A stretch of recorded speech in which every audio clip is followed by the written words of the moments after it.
Как привязать кошелек PLC Ultima к личному кабинету? Мы находимся на главной странице кошелька.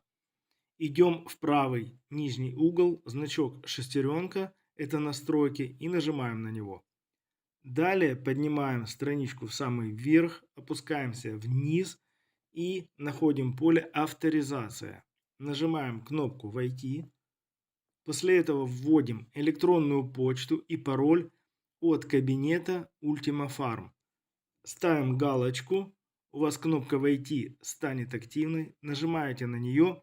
После нажатия кнопки «Вход» вам в Telegram придет одноразовый код, который нужно ввести в это поле.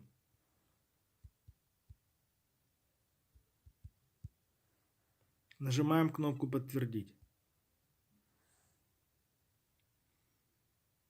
Мы вошли в кошелек, далее находим раздел «Настройки», настройка главного кошелька. И нажимаем кнопочку «Использовать основной кошелек». Поздравляем! Теперь кошелек привязан к вашей Ultima Farm. Окей.